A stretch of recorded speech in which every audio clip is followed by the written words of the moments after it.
บายดีพี่น้องนี่ก็คือหมู่บ้านทาแดงพี่น้องบ้านทาแดงก็เป็นหมู่บ้านที่อยู่นอนอยู่ในเขตชนบทลาวเลยนะพี่น้องบ้านทาแดงเป็นหมู่บ้านที่อยู่แคมทางแล้วก็ใกล้กับหน้าภูเขาที่ว่าอากาศนี่ก็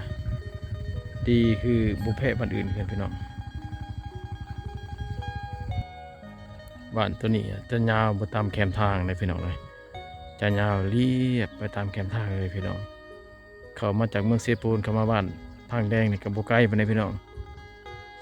45กิโลเมตรพี่น้องนี่พอดีเดินทางประมาณ1 ชั่วโมง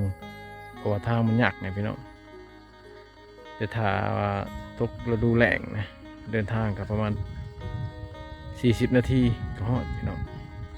บ้านตัวนี้นะจะเป็นบ้านประชาชนของชนเผ่าตีนะพี่น้องเนอะอันนี้คือบ้านชนเผ่าตีโบแมนบ้านชนเผ่าบลูพี่น้องชนเผ่าตีในเขตนี้ก็ส่วนหลายก็มีน้อยพี่น้องเอ้ยจะมีบุหลายคือชนเผ่าบลูจะรวมเอาประมาณ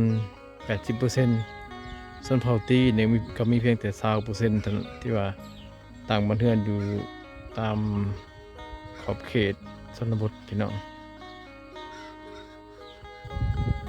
มื้อนี้นะบ่าวสมบูรณ์เดินทางมาก็สวยแน่พี่น้องถึงว่าบ่มีคนอยู่ในบ้านนี่เหลือแต่เล็กน้อยพี่น้องหลายผู้ใหญ่ผู้เฒ่าเหลือไว้ทำงานก็จะไปเฮ็ดเวียกงานเบิดพี่น้องก็จะไปหัวไปสวนไปหารับจ้างบางคนก็ไปหากินพี่น้องเก็บผักหักหน่อตามภูตามผานี่แหละถ้ามาตอนเช้าดีก็จะเห็นคนอยู่ในบ้านคือคืนแล้วพี่น้องสำหรับลักษณะของบ้านเรือนก็เจ้านี่พี่น้องก็จะคล้ายว่าอยากเป็นราวหลุมเลยพี่น้องนะก็จะมีเรือนหลังใหญ่ส่วนร้านจะหลังใหญ่พี่น้อง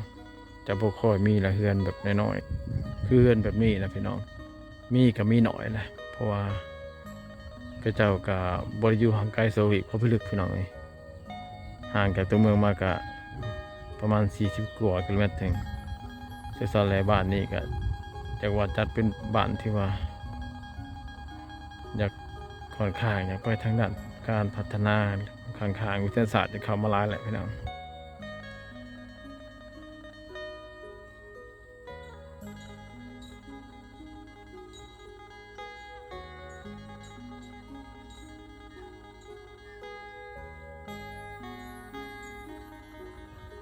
บ้านนี้นะใหญ่เลยพี่น้องเลยเป็นบ้านที่ว่ายาวแต่แกมทางไปเลยยาวไปความยาวของมันนี่ประมาณ2 หรือว่า3 กิโลเมตรบ้านก็จะยาวไปตามทางพี่น้องก็จะมีอยู่ประมาณ40 ปลายหลังคาหรือว่า50พี่น้องเพราะว่าเฮือนก็จะมันห่างนะบ้านจะเป็นแบบห่างกัน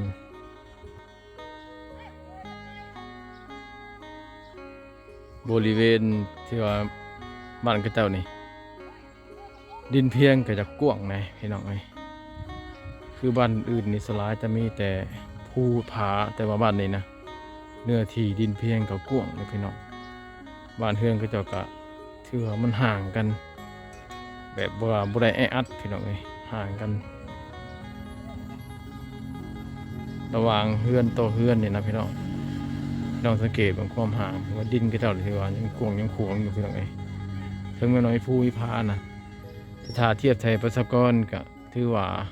เนื้อที่ยังกว้าง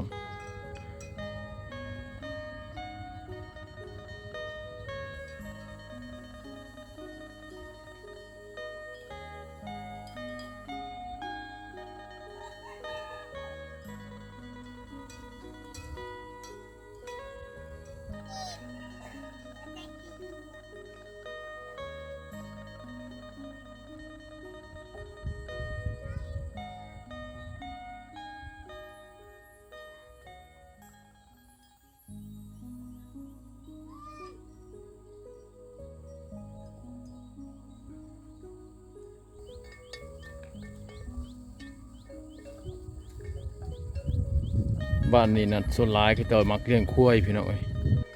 จุดพิเศษของบ้านผาแดงนี่ส่วนหลายก็จะเลี้ยงควายงัวนี่บ่ค่อยมีเด้อพี่น้องเด้อ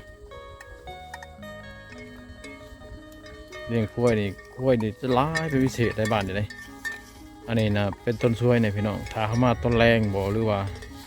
ตอนเช้าๆอีหลีนะก็จะปล่อยควายออกนะจำนวนหลายขนาด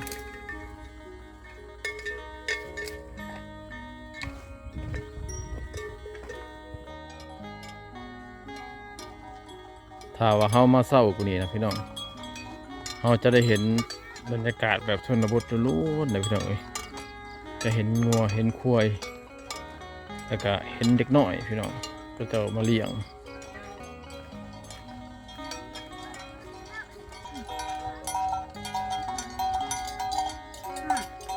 อันนี้ถือว่าจะเป็น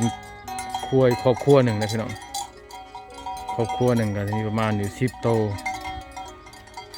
ก็มีแต่ตัวใหญ่พี่น้องอันนี้จะเป็นทรัพย์สินเขื่อนทีครับแม่พี่น้องทรัพย์สินเขื่อนทีของชาวบ้านชนเผ่าตีพี่น้องก็จะมักเลี้ยงควายชนเผ่าตีพี่น้องสังเกตแบบนี้แต่ควายนำทางนะถ้าเป็นตอนเช้าแห้งร้ายกว่านี้พี่น้องเอ้ยตอนเช้าควายแห้งร้ายกว่านี้เป็นตอนเช้านะต่อไปในอนาคตพี่น้องถ้าความเจริญมาถึงมีเส้นทางยางบ้านตัวนี้จะเป็นบ้านที่ว่าน่าอยู่ที่สุดเพราะว่าเป็นบ้านที่มีวิวงามแล้วก็มีเนื้อที่ทำการผลิตหลายพี่น้องเลย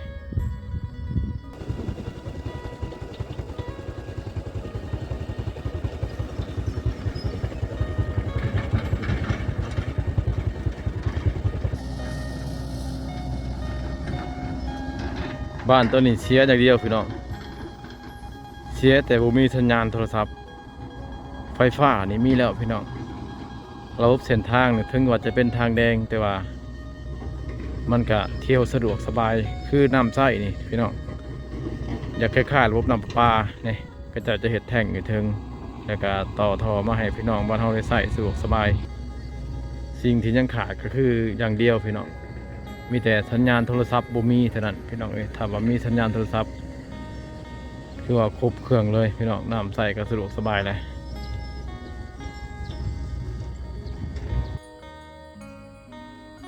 เอาละพี่น้องบอสมบูรณ์มารีวิวบ้านชนเผ่าตีบ้านที่ว่ามีวิวสวยแปะแคมภูผามีเนื้อที่ทำการผลิตกว้างนี่ก็ถือว่าเบิดแล้วพี่น้องเลยตั้งแต่ส่วนบ้านเมื่อนั้นฮอดส่วนบ้านเมื่อนี้ก็ได้ถ่ายพี่น้องได้เบิ่งเบิดเลยที่สุดแล้วก็ขอฝากคลิปนี้ไว้ที่นี่อย่าลืมกดไลค์กดแชร์กดติดตามเจอกันใหม่คลิปหน้าพี่น้องสำหรับคลิปนี้ขอขอบใจ